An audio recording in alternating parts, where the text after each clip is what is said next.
ವೀಕ್ಷಕರೇ, ನಾನು ನಿಮ್ಮ ಮಜಾ ಗರ್ಲ್ ತ್ರಿಷಾ ರಮೇಶ್. ಶ್ರೀ ರೇಣುಕಾ ಎಲ್ಲವ ಧಾರಾವಾಹಿಯ ಭೈರವ ಹಾಗೂ ಅಣ್ಣಯ್ಯ ಧಾರಾವಾಹಿಯ ಮನು ಅವರು ಇವತ್ತು ನಮ್ ಜೊತೆಗಿದ್ದಾರೆ. ಅವ್ರನ್ನ ಒಂದಿಷ್ಟು ಮಾತಾಡ್ಸೋಣ, ಮಜವಾಗಿ ಹರಟೆ ಹೊಡಿಯೋಣ. ಅವ್ರ ಸೀರಿಯಲ್ ಕಥೆಗಳನ್ನ ನಾವು ಇವತ್ತು ಕೇಳ್ತಾ ಹೋಗೋಣ. ಬನ್ನಿ. ನಮಸ್ತೆ ಸರ್. ನಮಸ್ತೆ ಸರ್, ಹೇಗ್ ನಡೀತಾ ಇದೆ ಸೀರಿಯಲ್? ಸೂಪರ್ ಆಗಿ ಹೋಗ್ತಾ ಇದೆ. ಎರಡು ಸೀರಿಯಲ್ ತುಂಬಾ ಚೆನ್ನಾಗಿ ಹೋಗ್ತಾ ಇದೆ. ತುಂಬಾ ಚೆನ್ನಾಗಿ ಬರ್ತಾ ಇದೆ. ಅಣ್ಣಯ್ಯ ಸೀರಿಯಲ್ ಅಲ್ಲಿ ಒಂದು ಮುಗ್ಧ ಹುಡುಗನ ಕ್ಯಾರೆಕ್ಟರ್ ನ ಮಾಡ್ತಾ ಇದ್ದೀರಾ, ಹಾಗೆ ಒಂದು ವಿಕಲಚೇತನ ಅನ್ನುವಂತ ಕ್ಯಾರೆಕ್ಟರ್ ಮಾಡ್ತಾ ಇದ್ದೀರಾ. ಎಷ್ಟು ಡಿಫಿಕಲ್ಟ್ ಅನ್ನಿಸ್ತಾ ಇದೆ? ಸ್ಟಾರ್ಟಿಂಗ್ ಅಲ್ಲಿ ನನಗೊಂಥರ ಚಾಲೆಂಜಿಂಗ್ ಆಗೇ ಇತ್ತು ಇದು. ಹೆಂಗಪ್ಪ ಮಾಡೋದು, ಅಕಸ್ಮಾತ್ ಏನಾದ್ರು ತಪ್ಪಿಪ್ಪಾಗ್ಬಿಟ್ರೆ ಹೆಂಗೆ, ಅಷ್ಟು ಜನಕ್ಕೆ ನಾನು ಹೊಣೆ ಆಗ್ಬಿಡುತ್ತಲ್ವಾ ಅನ್ನೋದು ಮೈಂಡಲ್ಲಿ ಇತ್ತು. ಬಟ್ ಹೋಗ್ತಾ ಹೋಗ್ತಾ ಹೆಂಗಾಯ್ತು ಅಂದ್ರೆ ತುಂಬಾ ಈಸಿ ಆಗೋಯ್ತು. ಕಲಿತಾ ಪಾತ್ರ ಹೋಗ್ತಾ ತುಂಬಾ ಈಸಿ ಆಗೋಯ್ತು. ಈಗ ತುಂಬಾ ಚೆನ್ನಾಗಿ ಹೋಗ್ತಾ ಇದೆ. ನೀವು ಬಂದಿದ್ದು ಮೊದಲು ಒಂದು ಪೌರಾಣಿಕ ಧಾರಾವಾಹಿ, ಯಡಿಯೂರು ಸಿದ್ದಲಿಂಗೇಶ್ವರ ಧಾರಾವಾಹಿ ಮೂಲಕನೇ. ಸೊ ಸ್ಟಾರ್ಟಿಂಗ್ ಅಲ್ಲೇ ಒಂದು ಪೌರಾಣಿಕ ಸೀರಿಯಲ್ ಮಾಡೋದು ಒಂದ್ ಸ್ವಲ್ಪ ಡಿಫಿಕಲ್ಟ್, ಬಿಕಾಸ್ ಆಫ್ ನಮ್ಮ ಭಾಷೆಗೂ ಅಲ್ಲಿಯ ಕನ್ನಡಕ್ಕೂ ತುಂಬಾ ಡಿಫ್ರೆನ್ಸ್ ಇರುತ್ತೆ. ಸೊ ಅವಕಾಶ ಬಂದಾಗ ಹೆಂಗೆ ಇದ್ ತಗೊಂಡ್ರಿ? ಇದು ಅವಕಾಶ ಹೆಂಗೆ ಅಂದ್ರೆ, ನಾನು ಆಡಿಷನ್ಸ್ ಅದು ಇದು ಕೊಡ್ಬೇಕಾದ್ರೆ ಒಬ್ಬ ಪ್ರೊಡಕ್ಷನ್ ಮ್ಯಾನೇಜರ್ ಇದ್ರು, ದೇವು ಅಂತ. ಸೊ ಅವರು ಅರವಿಂದ್ ಸರ್ ಅಂತ ಪ್ರೊಡ್ಯೂಸರು, ನಮ್ಮ ರೇಣುಕಾ ಯಲ್ಲಮ್ಮ, ಆಮೇಲೆ ಯಡಿಯೂರು ಶ್ರೀ ಸಿದ್ದಲಿಂಗೇಶ್ವರ ಆಗಿರ್ಬೋದು, ಮತ್ತೆ ದೇವಿ ಮಹಾತ್ಮೆ, ಮೂರಕ್ಕೂ ಅವರು ಮತ್ತೆ ಶ್ರೀನಿವಾಸ್ ಅವ್ರ ಪ್ರೊಡ್ಯೂಸರು. ಸೊ ಇವ್ರು ನನಗೆ ಮುಂಚೆಯಿಂದನೂ ಪರಿಚಯ ಇತ್ತು ಅವ್ರಿಗೆ, ನನಗೆ. ಸೊ ಅದ್ರ ಮುಖಾಂತರ ಎಂಟ್ರಿ ಆಗಿದ್ದು. ಸ್ಟಾರ್ಟಿಂಗ್ ಅಲ್ಲಿ ಮಾಡೋಕ್ಕಾಗುತ್ತಾ, ಪೌರಾಣಿಕ ಅಲ್ವಾ, ಸೊ ನೋಡೋಣ, ಒಂದು ಚಾನ್ಸ್ ನೋಡೇ ಬಿಡೋಣ ಅಂತ ಹೇಳ್ಬಿಟ್ಟು ಸ್ಟಾರ್ಟ್ ಮಾಡಿದ್ದು. ನವೀನ್ ಸರ್ ನಾನು ಇವತ್ತಿಗೂ ನೆನೆಸ್ಕೋಬೇಕು. ನನಗೆ ಗುರುಗಳು ಹೌದು. ಆನ್ ಸ್ಕ್ರೀನ್ ಫಸ್ಟ್ ಕಾಣಿಸ್ಕೊಂಡಿದ್ದೆ ಅವರ ಒಂದು ಡೈರೆಕ್ಷನ್ ಇಂದ. ತುಂಬಾ ಖುಷಿ ಇದೆ, ತುಂಬಾನೇ ಕಲ್ತ್ಕೊಂಡೆ ಅವ್ರ ಕಡೆಯಿಂದ. ಸ್ಕ್ರೀನ್ ಪ್ರೆಸೆನ್ಸ್ ಹೆಂಗಿರ್ಬೇಕು, ನಾವು ಮಾತಾಡುವಂತಹ ಭಾಷೆ ಹೆಂಗಿರ್ಬೇಕು, ಸೊ ಪ್ರತಿಯೊಂದೂ ಅಲ್ಲಿಂದ ಕಲ್ತ್ಕೊಂಡು ಬಂದಿರೋದು. ಮತ್ತೆ ಪೌರಾಣಿಕ ಅಂದ್ರೆ ನನಗೊಂದು ತುಂಬಾ ಗೌರವ, ಖುಷಿ ಇದೆ ಮಾಡ್ಬೇಕು ಅಂದ್ರೆ. ಈಗ ನಟನಾ ಜಾಗಕ್ಕೆ ಬರ್ತೀನಿ ಅಥವಾ ನಟನಾ ಕ್ಷೇತ್ರಕ್ಕೆ ನಾನು ಆಯ್ಕೆ ಮಾಡ್ಕೊಂತೀನಿ ಅಂದಾಗ ಮನೇಲಿ ಒಂಚೂರು ಭಯ ಇರುತ್ತೆ, ಹೆಂಗೋ ಏನು ಅಂತ. ನಿಮ್ ಮನೇಲಿ ಹೆಂಗ್ ತಗೊಂಡ್ರು? ಫ್ರೆಂಡ್ಸ್ ಇರ್ಬೋದು, ಫ್ಯಾಮಿಲಿ ಇರ್ಬೋದು. ಹೌದು, ನಮ್ಮ ಮನೇಲೂ ಅಷ್ಟೇ. ನಮ್ಮ ಅಪ್ಪಗೆ ಒಂದ್ ಸ್ವಲ್ಪ ಭಯ ಇತ್ತು. ಹೆಂಗಪ್ಪ, ಏನು ಬ್ಯಾಕ್ ಗ್ರೌಂಡ್ ಇಲ್ಲ, ಹೋದ್ರೆ ಹೆಂಗಾಗತ್ತೋ ಏನೋ, ನೋಡು ಸುಮ್ಮನೆ ಯಾಕೆ ಇದೆಲ್ಲ ಬೇಡ ಅಂತೆಲ್ಲ ಹೇಳ್ತಾ ಇದ್ರು. ಆಗಿದ್ದಾಗ್ಲಿ, ಮುಂದಕ್ಕೆ ಹೋಗಿದ್ದೀನಿ, ನೋಡೋಣ. ಅಕಸ್ಮಾತ್ ಆದ್ರೆ ಓಕೆ, ಇಲ್ಲಾಂದ್ರೆ ಡಿಗ್ರಿ ಮುಗ್ದಿದೆ, ಕೆಲಸ ಸಿಗುತ್ತೆ.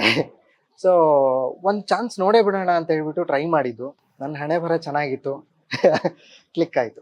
ಇವಾಗ ನಾರ್ಮಲಿ ಈಗ ನಾವು ನಾರ್ಮಲ್ ಕ್ಯಾರೆಕ್ಟರ್ ಗಳನ್ನ ಮಾಡೋದ್ ಬೇರೆ, ಒಂದೊಬ್ಬ ಸ್ಪೆಷಲ್ ಪರ್ಸನ್ ಕ್ಯಾರೆಕ್ಟರ್ ಮಾಡೋದು ಬೇರೆ. ನಿಮಗೆ ಯಾರು ಸ್ಪೆಷಲ್ ಪರ್ಸನ್ಸ್ ನಿಮ್ಮ ಕ್ಯಾರೆಕ್ಟರ್ ನ ನೋಡಿ ಗುರ್ತು ಹಿಡಿದು ಮಾತಾಡ್ಸಿದ್ದು ಇದೆಯಾ? ಸ್ಪೆಷಲ್ ಕ್ಯಾರೆಕ್ಟರ್ ಇಲ್ಲ, ಆತರ ಎಲ್ಲ ಏನು ಆಗಿಲ್ಲ. ಬಟ್ ಜನ ಹೋದ್ ಕಡೆ ಎಲ್ಲ ಜನ ಅಂದ್ರೆ ತುಂಬಾ ಮುಗ್ಧ, ಪೆದ್ದ, ಆ ತರಾನೇ ಜನ ಅದೇ ದೃಷ್ಟಿಯಲ್ಲೇ ನೋಡ್ತಾರೆ. ಇವಾಗ ನನ್ನ ನಾರ್ಮಲ್ ಹೇರ್ ಸ್ಟೈಲ್ಗೂ ಮತ್ತೆ ಅದ್ರಲ್ಲಿರೋ ಹೇರ್ ಸ್ಟೈಲ್ಗೂ ತುಂಬಾ ಡಿಫ್ರೆನ್ಸ್ ಇದೆ. ಕೇಳ್ತಾರೆ, ಅದ್ರಲ್ಲಿ ಹಂಗ್ ಕಾಣ್ತೀರಾ, ಇದ್ರಲ್ಲಿ ಹಿಂಗಿದ್ದೀರಾ, ನಾವು ಹಂಗೆ ಇರ್ತೀರಾ ಅಂತ ಅನ್ಕೊಂಡ್ವಿ. ಇಲ್ಲ, ಅದು ಪಾತ್ರ ಅಷ್ಟೇ. ಆಕ್ಚುಲಿ ನೀವು ಅವ್ರಂತಲ್ಲ, ಎಲ್ರು ಹಂಗೆ ಅನ್ಕೊಂತಾರೆ. ಪಾತ್ರ ಅದೇ ತರ ಕ್ರಿಯೇಟ್ ಆಗಿದೆ. ಬೇಸಿಕ್ಲಿ ಒಂದು ಇಂಟ್ರೆಸ್ಟ್ ಅನ್ನೋದು ಫ್ಯಾಮಿಲಿ ಬ್ಯಾಕ್ ಗ್ರೌಂಡ್ ಇಲ್ದೆ ಶುರು ಆಗಿರೋದು. ಹೆಂಗೆ, ಯಾರನ್ನ ರೋಲ್ ಮಾಡಿ ಇಟ್ಕೊಂಡು ಈ ಫೀಲ್ಡಿಗೆ ಬಂದ್ರಿ? ಲಾಸ್ಟ್ ಇಯರ್ ಅಲ್ಲಿ 5th ಸೆಮ್ ಅಲ್ಲಿ ನಾನೊಂದು ನಾಟಕ ಮಾಡಿದೆ. ಸೊ ಚೆನ್ನಾಗಿ ಅನ್ನಿಸ್ತು ನನಗೇನೆ.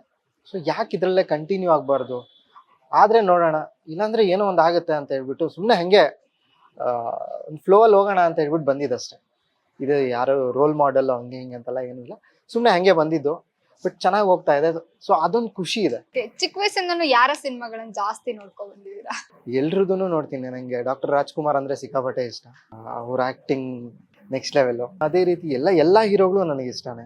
ಓಕೆ, ಇಂಥವ್ರ ಒಂದು ಪರ್ಸನಾಲಿಟಿ ಆರ್ ಇಂಥವ್ರ ಒಂದು ಆಕ್ಟಿಂಗ್ ಸ್ಟೈಲ್ ಅನ್ನ ನಾನ್ ಕಾಪಿ ಮಾಡ್ತೀನಿ ಅಥವಾ ನೋಡ್ತೀನಿ ಅನ್ನೋದವ್ರ ಯಾರ? ಇದನ್ನ ಈಗ ಅಟ್ ಪ್ರೆಸೆಂಟು ಸುದೀಪ್ ಸರ್ದು.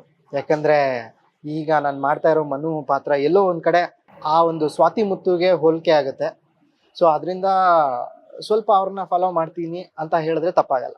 ಇವಾಗ ನಾರ್ಮಲಿ ಗೆಲ್ತಾ ಇದೀವಿ ಅಂದ ತಕ್ಷಣ ಬರೋರು ಕಾಮನ್, ಗೆದ್ದಾಗ ನಮ್ ಜೊತೆ ಹಿಂದೆ ಬರೋರು, ಸೋತಾಗ ನಾವ್ ಯಾರು ಇರಲ್ಲ.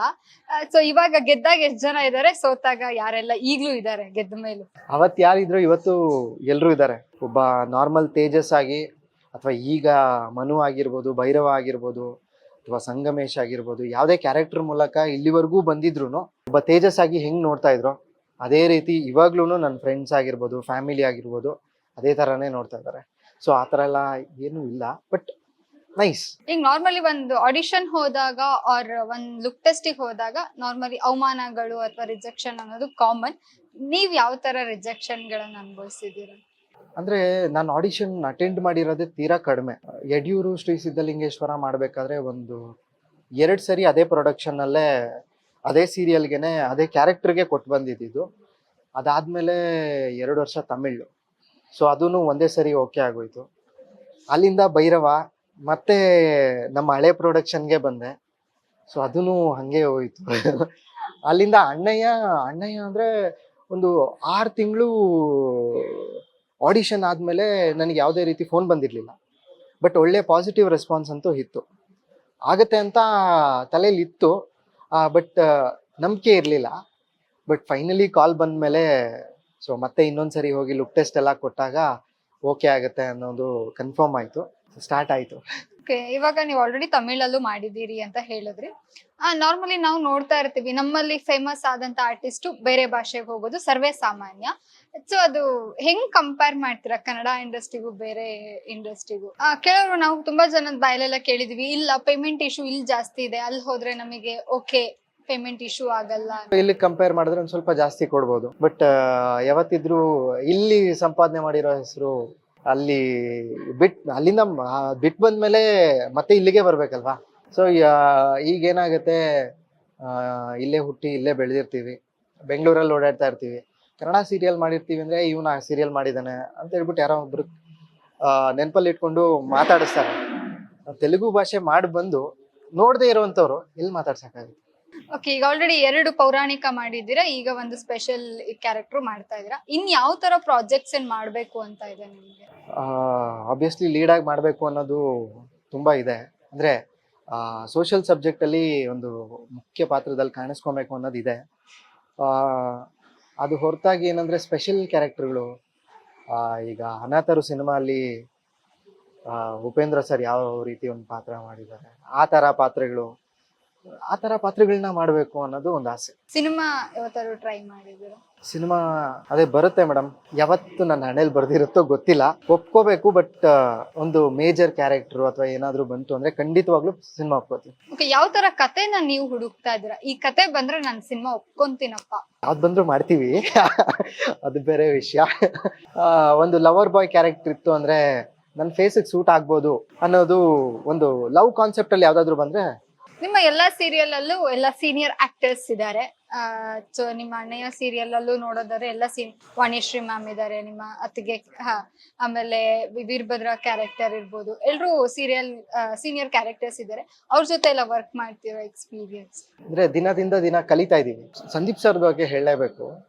ಮುಂದೆ ನಿಂತ್ಕೊಂಡ್ರೆ ಆ ಒಂದು ಕ್ಯಾರೆಕ್ಟರ್ನ ಅವ್ರು ಎಷ್ಟು ತಗೋತಾರೆ ಅಂದ್ರೆ, ಅವ್ರು ಹೊಡೆಯಕ್ಕೆ ಅಂತ ಬಂದಾಗ ನಿಜವಾಗ್ಲೂ ಹೊಡೆದೇ ಬಿಡ್ತಾರ, ಆ ಒಂದು ಭಯ ನಿಜವಾಗ್ಲೂ ಆಗುತ್ತೆ. ಸೊ ಆ ಥರ ಅವ್ರ ಜೊತೆ ಎಲ್ಲ ನಿಂತ್ಕೊಂಡು ನಾನಿವತ್ತು ಪಾತ್ರ ಮಾಡಿ ಗುರುತಿಸ್ಕೊಳ್ತಾ ಇದ್ದೀನಿ ಅಂದರೆ ಅದೊಂದು ಹೆಮ್ಮೆ, ಖುಷಿ ನನಗೂ. ಮತ್ತು ಅವರಿಂದ ತುಂಬಾ ಕಲಿತಾ ಇದ್ದೀನಿ. ಆ್ಯಕ್ಟಿಂಗ್ ವೈಸ್ ಆಗಿರ್ಬೋದು, ಡೈಲಾಗ್ ಡೆಲಿವರಿ ಆಗಿರ್ಬೋದು, ಪ್ರತಿಯೊಂದನ್ನು ತುಂಬಾ ಕಲಿತಾ ಇದ್ದೀನಿ, ಇನ್ನೂ ಕಲಿತೀನಿ. ನಿಮ್ಮ 2 ಕ್ಯಾರೆಕ್ಟರ್ ತುಂಬಾ ರೆಕಗ್ನೈಸ್ ಮಾಡ್ತಿರೋ ಕ್ಯಾರೆಕ್ಟರ್ ಯಾವುದು? ನಮ್ಗೆ ಎರಡಕ್ಕೂ ಈಕ್ವಲ್ ಆಡಿಯನ್ಸ್ ಇದ್ದಾರೆ. ಈಗೆಲ್ಲೋ ಒಂದ್ ಕಡೆ ಹೋಗಿ ಬಂದೆ, ಕೆಲವ್ರ ಬಾಯಲ್ಲಿ ರೇಣುಕಾ ಯಲ್ಲಮ್ಮ ಭೈರವ ಅಂತಾರೆ, ಇನ್ ಕೆಲವರು ಮನು ಅಂತಾರೆ. ಸೊ ಎರಡೂನು ಈಕ್ವಲ್ ಆಗೇ ಇದೆ. ಸೊ ಜನ ಯಾವ್ದನ್ನ ಜಾಸ್ತಿ ನೋಡ್ತಾರೋ ಎಲ್ಲಿ ಅಂದ್ರೆ, ಈಗ ಕೆಲವೊಂದು ಹಳ್ಳಿ ಕಡೆ ಹೋದಾಗ ಅಣ್ಣಯ್ಯ ಸೀರಿಯಲ್ನ ತುಂಬಾ ಜನ ಅಡ್ಮೈರ್ ಮಾಡ್ಕೊಬಿಟ್ಟಿದ್ದಾರೆ. ಅಣ್ಣಯ್ಯ ಸೀರಿಯಲ್ಲು ನಮ್ಮ ಮನೆ ಸೀರಿಯಲ್ಲು ಅನ್ನೋ ಥರ. ಸೊ ಹಳ್ಳಿ ಕಡೆ ಎಲ್ಲ ಹೋದಾಗ ಜಾಸ್ತಿ ಅಣ್ಣಯ್ಯದ ಬಗ್ಗೆನೂ ಕೇಳ್ತಾರೆ. ಪೌರಾಣಿಕ ಧಾರಾವಾಹಿಗಳಲ್ಲಿ ಈಗ ನಾರ್ಮಲಿ ಭಾಷೆ ಕಂಪ್ಲೀಟ್ ನಾವು ಒಂದು ಆಂಗ್ಲ ಪದಗಳನ್ನ ಬಳಸೋ ಹಾಗಿಲ್ಲ. ನಾವು ಮಾತಾಡ್ತಾ ತುಂಬಾ ಮಾತಾಡ್ತೀವಿ. ಸೊ ಹೆಂಗೆ ಈ ಕ್ಯಾರಿ ಮಾಡ್ತೀರಾ? ಅಂದ್ರೆ ನಮ್ದ್ರಲ್ಲಿ 2 ಟ್ರ್ಯಾಕ್ ಇದೆ. ಒಂದು ಅರಮನೆ ಟ್ರ್ಯಾಕು, ಇನ್ನೊಂದು ಹಳ್ಳಿ ಟ್ರ್ಯಾಕ್. ಸೊ ನಾನ್ ಮಾಡ್ತಾ ಇರೋದು ಬಂದ್ಬಿಟ್ಟು ಹಳ್ಳಿ ಟ್ರ್ಯಾಕ್. ಸೊ ಇದು ಹಾಡು ಭಾಷೆ. ನಾವು ದಿನನಿತ್ಯ ಏನ್ ಮಾತಾಡ್ತೀವೋ ಒಂದ್ ಸ್ವಲ್ಪ ಕಷ್ಟ ಆಗ್ಬೋದು ಹೊರತು ಸೇಮ್ ಅದನ್ನೇ ಮಾತಾಡ್ಕೊಂಡು ಹೋಗೋದಷ್ಟೇ. ಬಟ್ ಅದೇ ಅರಮನೆ ಟ್ರ್ಯಾಕಿಗೆ ಬಂದ್ರೆ ಒಂದ್ ಸ್ವಲ್ಪ ಕಷ್ಟ ಆಗುತ್ತೆ. ಅದೊಂದ್ ಸ್ವಲ್ಪ ತಗೊಳೋದ್ ಕಷ್ಟ. ಅಭ್ಯಾಸ ಆಗ್ಬಿಟ್ರೆ ಮಾಡ್ಬೋದು. ನಿಮ್ ಸೆಟಲ್ ತುಂಬಾ ತರಲೆ ಮಾಡಿ ಬೈಸ್ಕೊಳ್ಳೋದು ನಾನೇ ರೇಣುಕಾ ಯಲ್ಲಮ್ಮ ಸೀರಿಯಲ್ ಅಲ್ಲಿ ಮಲ್ಲಿಕಾರ್ಜುನ್ ಸರ್, ನಮ್ಮ ಡೈರೆಕ್ಟ್ರು, ತುಂಬಾ ಸೀನ್ ಮೇಲೆ ಕಾನ್ಸಂಟ್ರೇಟ್ ಮಾಡೋ ಯಾವಾಗ್ಲೂ ಬೈತಾ ಇರ್ತಾರೆ. ಅದೇ ಒಂದ್ ಸೆಕೆಂಡ್ ಟೇಕ್ ಥರ್ಡ್ ಟೇಕ್ ಹೋಗ್ತಾ ಇದೆ, ನಾನು ಅವಾಗ್ಲೇನೆ ಬಡ್ಕೊಂಡೆ ತಾನೆ ನಿನ್ಗೆ, ಮಾಡು ಅಂತ, ಸೀನ್ ಮೇಲೆ ಕಾನ್ಸಂಟ್ರೇಟ್ ಮಾಡು ಅಂತ. ನಿಮ್ಮ ಲೈಫ್ ಅಲ್ಲಿ ಒಂದು ಬೆಸ್ಟ್ ಮೂಮೆಂಟ್ ಈಗ ನಿಮ್ ಕೆರಿಯರ್ ಅಲ್ಲಿ ಮರೆಯಲಾಗದ ಮೂಮೆಂಟ್? ಸುಮಾರಿದ್ದಾವೆ. ಇಲ್ಲ, ಒಂದೆರಡು ಮೂಮೆಂಟ್ ನ ಶೇರ್ ಮಾಡಿ. ಜನ ನಮ್ಮನ್ನ ಬಂದು ಮಾತಾಡಿಸ್ತಾರಲ್ಲ, ಪಾತ್ರದ ಹೆಸರಲ್ಲಿ ಗುರ್ತಿಸಿ ಮಾತಾಡಿಸ್ತಾರಲ್ಲ, ತುಂಬಾ ತುಂಬಾ ಅಂದ್ರೆ ತುಂಬಾ ಟಚ್ ಆಗುತ್ತೆ. ಬಟ್ ಅದು ರೇಣುಕ ಯಲ್ಲಮ್ಮ ಸೀರಿಯಲ್ ಬಗ್ಗೆ ವಯಸ್ಸಾಗಿರೋರು ಬಂದು ಮಾತಾಡ್ತಾರೆ. ಭೈರವನ್ ಪಾತ್ರ ಹಂಗ್ ಬರ್ತಾ ಇದೆ, ಭೈರವನ್ ಪಾತ್ರ ಹಿಂಗ್ ಬರ್ತಾ ಇದೆ, ಹುಡುಗಿ ನಿನ್ನ ನಿಜವಾಗ್ಲೂ ಹಂಗ್ ಇದ್ ಮಾಡ್ತಾಳ, ಯಾಕೆ ನೀನು ಅವಳನ್ನ ಇಷ್ಟಪಡಬಾರ್ದು, ಈ ತರ ಅವಳು ಯಾಕೆ ನಿನ್ನನ್ನು ಇಷ್ಟಪಡ್ತಾ ಇಲ್ಲ, ಈ ತರ ಎಲ್ಲ ಕ್ವಶನ್ಸ್ ಕೇಳಿದಾಗ ಅದೊಂಥರ ಎಲ್ಲೋ ಒಂಥರ ಖುಷಿ ಆಗುತ್ತೆ. ಆ ಮೊಮೆಂಟ್ ಇರುತ್ತಲ್ಲ, ಅದೊಂಥರ ಬಟರ್ಫ್ಲೈಸ್. ಓಕೆ, ನಮ್ಗೆಲ್ಲ ಒಂದ್ ರೂಮರ್ ಬಂದಿದೆ, ಮಾರಿಗುಡಿ ಶಿವ್ ಅವರ ಮೇ ಬಿ 3ನೇ ತಂಗಿ ಮನು ಅವ್ರನ್ನ ಮದುವೆ ಆಗ್ತಾರೆ ಅನ್ನೋದೊಂದು ರೂಮರ್ಸ್ ಇದೆ. ಹೌದಾ ಮೇಡಮ್? Thank you. ನನಗೆ ಕೇಳಿ ಖುಷಿ ಆಯ್ತು. ಹೌದಾ, 3ನೇ ತಂಗಿ ಅಂತ? ಇನ್ನು ಅಲ್ಲಿವರೆಗೂ ನಮ್ ಕತೆ ಹೋಗ್ಲಿಲ್ಲ. ಸೊ ಆ ರೂಮರ್ಸ್ ಇದೆ, ನೀವು ಮಾರಿಗುಡಿ ಶಿವ್ ಅವ್ರನ್ನ ತಂಗಿನ ಮದುವೆ ಆಗ್ತೀರಾ? ಇಲ್ಲ, ನಮಗೂ ಖುಷಿ ಆಗುತ್ತೆ ರೂಮರ್ಸ್ ನಿಜ ಆದ್ರೆ. ಗೊತ್ತಿಲ್ಲ ನನಗೂನು, ನೋಡ್ಬೇಕು ಮುಂದೆ ಏನಾಗುತ್ತೆ. ಓಕೆ, ಎಲ್ರಿಗೂ ಒಂದ್ ಡ್ರೀಮ್ ಇರುತ್ತೆ, ಇಂಥವ್ರ ಜೊತೆ ಈ ಪಾತ್ರ ಮಾಡ್ಬೇಕು, ಇವ್ರ ಜೊತೆ ಒಂದ್ ಪ್ರಾಜೆಕ್ಟ್ ಮಾಡ್ಬೇಕು ಅಂತ. ನಿಮಗೆ ಯಾರ ಜೊತೆ ಪ್ರಾಜೆಕ್ಟ್ ಮಾಡೋ ಆಸೆ? ದರ್ಶನ್ ಸರ್ ಜೊತೆ ಮಾಡ್ಬೇಕು ಅಂತ, ಯಾವ್ದಾದ್ರು ಪಾತ್ರ ಆಗಲಿ. ಅವರ ಯಾವ ವಿಷಯ ನಿಮಗೆ ತುಂಬಾ ಇಷ್ಟ ಆಗುತ್ತೆ ಒಂದು ಪರ್ಸನಲಿ ದರ್ಶನ್ ಸರ್ ಬಗ್ಗೆ? ಅವರು ಪೆಟ್ ಲವರ್. ನನಗೂ ಪೆಟ್ಸ್ ಅಂದ್ರೆ ಸಿಕ್ಕಾಪಟ್ಟೆ ಇಷ್ಟ. ಸೊ ಸಿಕ್ಕಾಪಟ್ಟೆ ಇಷ್ಟ. ಇತ್ತೀಚೆಗೆ ಅವ್ರ ಬಗ್ಗೆ ನಾವೊಂದ್ ಪೋಸ್ಟ್ ನೋಡಿದ್ವಿ, ಒಬ್ಬ ಹಿರಿಯ ನಟನ ಹೆಂಡತಿಗೆ ಅವ್ರ ಆರ್ಥಿಕವಾಗಿ ಸಹಾಯ ಮಾಡಿದ್ದಾರೆ. ಸೊ ನೀವು ನೋಡಿರ್ತೀರಾ, ಸುದರ್ಶನ್ ಸರ್ ವೈಫ್ಗೆ. ಸೊ ಆ ತರ ಅವ್ರ ಸಹಾಯ ನೋಡುವಾಗ ಅವ್ರ ಬಗ್ಗೆ ತುಂಬಾ ರೂಮರ್ಸ್ ಗಳು ಹೇಳ್ತಾರೆ, ತುಂಬಾ ಇದ್ ಮಾಡ್ತಾರೆ. ಅದನ್ನೆಲ್ಲ ಕೇಳಿದಾಗ ನೀವು ಹೆಂಗೆ ಡಿಸೈಡ್ ಮಾಡ್ತೀರಾ? ಓಕೆ, ನೀವು ಇವಾಗ ನಾರ್ಮಲಿ ಬೇಸಿಕ್ಲಿ ಎಜುಕೇಶನ್ ಎಲ್ಲ ಆದ್ಮೇಲೆ ಆಕ್ಟಿಂಗಿಗೆ ಬಂದಿದ್ದೀರಾ. ಯಾವತ್ತಾದ್ರೂ ಬೇಡ 9 to 5 ಜಾಬ್ ಚೆನ್ನಾಗಿರ್ತಿತ್ತು, ಈ ಶೂಟ್ಸ್ ನಿದ್ದೆ ಇಲ್ಲ ಅಂತ ಯಾವತ್ತಾರು ಅನ್ಸಿದ್ಯಾ? ಯಾವಾಗ ಅನ್ಸುತ್ತೆ ಗೊತ್ತಾ, ಏನ್ ಹೇಳ್ತಾರೆ, ಸಾಕಾಗೋಗಿದ್ಯಪ್ಪ. ಯಾವತ್ತೂ ಹಂಗ ಅನ್ನಿಸ್ಲಿಲ್ಲ. ಆ ಮೊಮೆಂಟ್ಗೆ ಎಲ್ಲೋ ಒಂದ್ ಕಡೆ ಅನ್ಸುತ್ತೆ. ನಾನು ನಮ್ಮ ಫ್ರೆಂಡ್ಸ್ ಜೊತೆ 9 to 5 ಜಾಬ್ ಮಾಡಿಕೊಂಡು, ಅಥವಾ ರೆಗ್ಯುಲರ್ ಶಿಫ್ಟು, ನೈಟ್ ಶಿಫ್ಟು, ಈ ಥರ ಎಲ್ಲ ಇರುತ್ತಲ್ವಾ. ಸೊ IT ಅಲ್ಲಿ ಎಲ್ಲಾದರೂ ವರ್ಕ್ ಮಾಡ್ಕೊಂಡು ಇರ್ಬೋದಿತ್ತು ಅಂತ ಒಂದ್ಸರಿ ಅನ್ಸುತ್ತೆ, ಒಂದೊಂದ್ಸರಿ ಅನ್ಸುತ್ತೆ. ಬಟ್ ನಮಗೆ ಎಲ್ಲಿ ಇದು ಹೊಡ್ತಾ ಬೀಳುತ್ತೆ ಅಂದರೆ, ಯಾರಾದರೂ ಒಬ್ರು ಬಂದು ನಮ್ಮನ್ನ ಮಾತಾಡಿಸ್ತಾರೆ, ಪಾತ್ರದ ಬಗ್ಗೆ ಹೇಳ್ತಾರಲ್ವಾ, ಅಲ್ಲಿ ಇದೆಲ್ಲ ಸಮಾಪ್ತಿ ಆಗ್ಬಿಡುತ್ತೆ. ಚೆನ್ನಾಗಿದ್ದೀನಿ, ಅಲ್ಲೋದ್ರೆ ಯಾರಿಗೂ ಇಲ್ಲಿ ಚೆನ್ನಾಗಿದ್ದೀನಲ್ವಾ, ಇದೇ ಇರಲಿ. ನಾರ್ಮಲಿ ನೀವು ಒಬ್ಬ ಆಕ್ಟರ್ ಆಗಿರೋದ್ರಿಂದ ನಿಮ್ಮನ್ನ ನೋಡಿ ಆಕ್ಟಿಂಗ್ ಫೀಲ್ಡಿಗೆ ಬರೋರು ತುಂಬಾ ಜನ ಇರ್ತಾರೆ, ಯೂತ್ಸ್ ಆಡಿಷನ್ ಕೊಡೋದಾಗಿರ್ಬೋದು. ಸೊ ಅವ್ರಿಗೆ ನೀವೇನ್ ಸಜೆಷನ್ ಮಾಡ್ತೀರಾ? ಆದಷ್ಟು ನಾಟಕನ ಪ್ರಾಕ್ಟೀಸ್ ಮಾಡಿ, ಭಾಷೆ ಮೇಲೆ ಹಿಡ್ತಾ ಇಟ್ಕೊಳ್ಳಿ. ಸೊ ಖಂಡಿತವಾಗ್ಲೂ ಆಡಿಷನ್ಸ್ ಕೊಡಿ, ಸೆಲೆಕ್ಟ್ ಆಗೇ ಆಗ್ತೀರಾ. ಒಬ್ಬ ಆಕ್ಟರ್ ಈ ಮಿಸ್ಟೇಕ್ ಮಾಡಬಾರ್ದಪ್ಪ ಅಂದ್ರೆ ಯಾವ ಮಿಸ್ಟೇಕ್ ಮಾಡಬಾರ್ದು? ಒಬ್ಬ ಆಕ್ಟರ್ಗೆ ಕೈ ಬಾಯಿ ಚೆನ್ನಾಗಿರ್ಬೇಕು, ಸಾಕು. ಕೈ ಬಾಯಿ ಚೆನ್ನಾಗಿದ್ರೆ ಎಲ್ಲಿ ಬೇಕಾದ್ರೂ ಬದುಕ್ಬೋದು. ನೀವು ಫಿಟ್ನೆಸ್ ಗೆ ಎಷ್ಟೊತ್ತು ಟೈಮ್ ಕೊಡ್ತೀರಾ? Daily 1.5 hour madam. ನಾರ್ಮಲಿ ನಾನು ಇಂಟರ್ವ್ಯೂಸ್ ಮಾಡ್ಬೇಕಾರೆ ಈ ನೆಗೆಟಿವ್ ಶೇಡ್ಸ್ ಇಂಟರ್ವ್ಯೂಸ್ ಮಾಡ್ಬೇಕಾದ್ರೆ ಅವ್ರು ಹೇಳ್ತಾ ಇರ್ತಾರೆ, ಹೀರೋ ಪಾತ್ರಗಿಂತ ನೆಗೆಟಿವ್ ರೋಲ್ ಮಾಡೋದೇ ಚೆನ್ನಾಗಿರುತ್ತೆ ಅಂತ. ನಿಮ್ಗೆ ಯಾವತ್ತಾರ ಅನ್ಸಿದ್ಯಾ? ಹೌದು, ನೆಗೆಟಿವ್ ಮಾಡೋದ್ರಿಂದ ಒಂದು ಪ್ಲಸ್ ಪಾಯಿಂಟ್ ಏನಂದ್ರೆ ಜನ ಬೈತಾ ಇರ್ತಾರೆ. ಜನ ಬೈಬೇಕಾದ್ರೆ ರಿಜಿಸ್ಟರ್ ತುಂಬಾ ಆಗ್ತೀವಿ. ಸೊ ಅದಕ್ಕೆ ನೆಗೆಟಿವ್ ಇಷ್ಟಪಡ್ತಾರೆ. ಆಕ್ಚುಲಿ ನಾನು ತಮಿಳ್ ಮಾಡ್ಬೇಕಾದ್ರೆ ನೆಗೆಟಿವೇ ಮಾಡಿದೆ, ನನಗೆ ಸೂಟ್ ಆಗಲ್ಲ, ಬಟ್ ಮಾಡಿದೆ. ಸೊ ಜನಕ್ಕೆ ಇಷ್ಟ ಆಯಿತು. ಬೈತಾ ಇರೋರು ಯೂಟ್ಯೂಬಲ್ಲೆಲ್ಲ ಕಾಮೆಂಟ್ಸ್ ಎಲ್ಲ ಸಿಕ್ಕಾಪಟ್ಟೆ ನೆಗೆಟಿವ್ ಆಗಿ ಬರೋದು. ಸೊ ನೆಗೆಟಿವ್ ಮಾಡೋದು ನನಗೂ ಖುಷಿ ಇದೆ. ನಮ್ಮ ಕನ್ನಡ ಇಂಡಸ್ಟ್ರಿಲಿ ಈ ನೆಗೆಟಿವ್ ರೋಲ್ ಯಾರು ಇಷ್ಟ ನಿಮಗೆ? ನಮ್ಮ ಸೀರಿಯಲಲ್ಲಿ ಎಲ್ಲರೂ ಇಷ್ಟ. ವೀಣಾ ಪೊನ್ನಪ್ಪ ಮ್ಯಾಮ್ ನಮ್ಮ ಸೀರಿಯಲಲ್ಲಿ ಮಹಾರಾಣಿ ಪಾತ್ರ ಮಾಡ್ತಾರೆ, ತುಂಬ ಚೆನ್ನಾಗಿ ಮಾಡ್ತಾರೆ ವೀಣಾ ಮ್ಯಾಮ್ ಅವ್ರದ್ದು. ಆಮೇಲೆ ಶಾ ಸಾರು, ಆಬ್ವಿಯಸ್ಲಿ ಶಾ ಸಾರು. ನಮ್ಮ ಸಂದೀಪಣ್ಣ, ಅಲ್ಟಿ. ನಿಮ್ಮ ಲೈಫ್ನ ಬೆಸ್ಟ್ ಟೀಚರ್?